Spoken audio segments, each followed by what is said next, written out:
Everyone, welcome to my show. तो शुरुआत करते हैं आज की इस खास वीडियो की।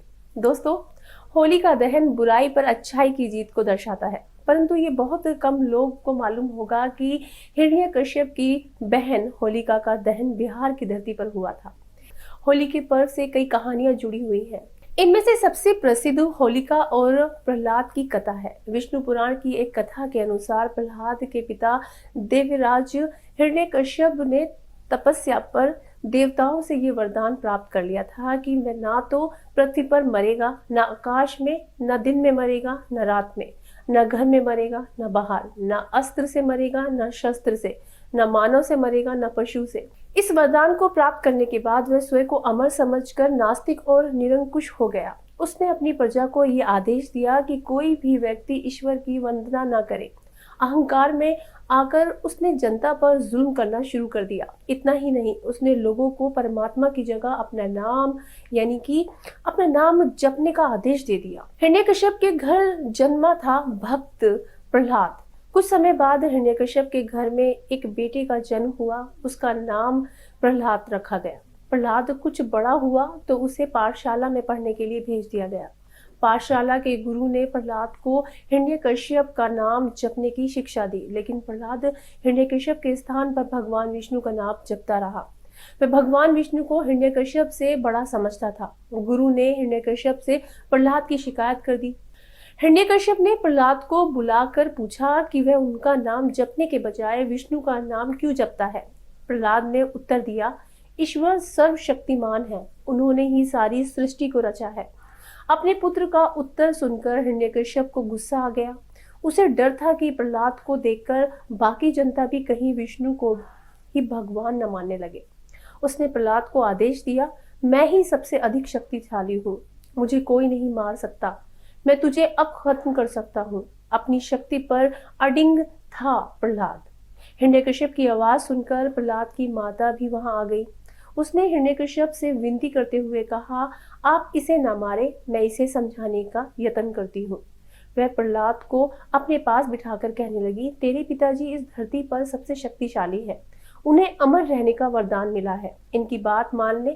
फिर प्रहलाद बोला, माताजी, मैं मानता हूँ कि मेरे पिता बहुत ताकतवर है, पर सबसे अधिक बलवान भगवान विष्णु है, जिसने हम सभी को बनाया है। पिताजी को भी उन्होंने ही बनाया है। प्रहलाद का यह उत्तर सुनकर माँ बेबस हो गई।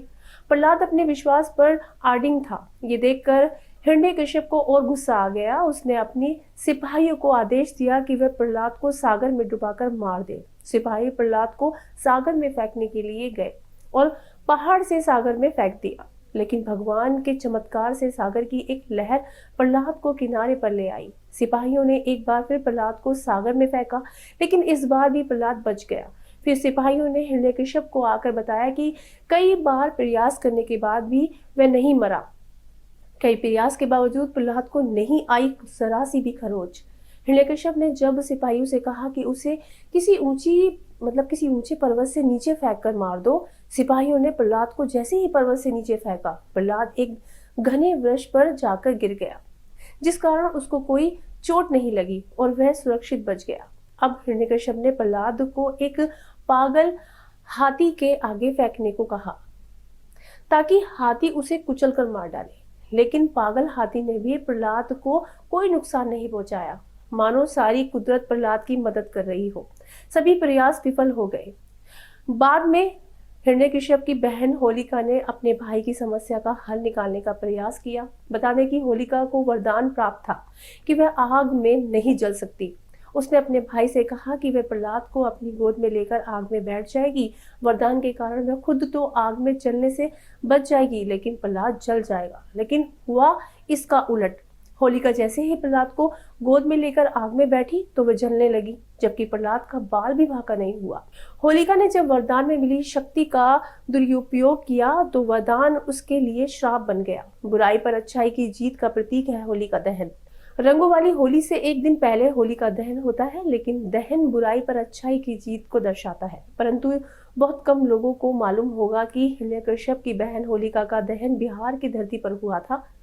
जनश्रुति के मुताबिक उस घटना के बाद से ही प्रतिवर्ष होलिका दहन की परंपरा की शुरुआत हुई। मान्यता है कि बिहार के पूर्णिया जिले के मनखी प्रखंड के सिखलीगढ़ में ही वह जगह थी जहां होलिका भगवान विष्णु के परम भक्त प्रहलाद को अपनी गोद में लेकर दहकती आग के बीच बैठी थी। इसी दौरान भगवान नरसिंह का अवतार हुआ था, जिन्होंने हिरण्यकश्यप का वध किया था। पौराणिक कथाओं के अनुसार सिकलीगढ़ में हिरण्यकश्यप का किला था। यही भक्त प्रहलाद की रक्षा के लिए एक खंभे से भगवान नरसिंह अवतार लिए थे। भगवान नरसिंह के अवतार से जुड़ा खंभा आज भी यहाँ मौजूद है। कहा जाता है कि इसे कई बार तोड़ने का प्रयास किया गया। हिरण्यकश्यप का किला था, यही भक्त प्रहलाद की रक्षा के लिए खंभे से भगवान नरसिंह अवतार लिया था। भगवान नरसिंह के अवतार से जुड़ा खंभा आज भी यहाँ मौजूद है। कहा जाता है कि इसे कई बार तोड़ने का प्रयास किया गया। ये स्तंभ झुक तो गया लेकिन टूटा नहीं। तो दोस्तों, आज आप जान गए होंगे होलिका दहन क्यों मनाया जाता है, इसकी पौराणिक कथा क्या है, या हिंदू मान्यताओं के अनुसार ये किस तरह प्रसिद्ध हुई या ये किस तरह मनाई जाती है। तो ऐसे ही प्रोग्राम को देखने के लिए बने रहिए हमारे साथ। नमस्कार।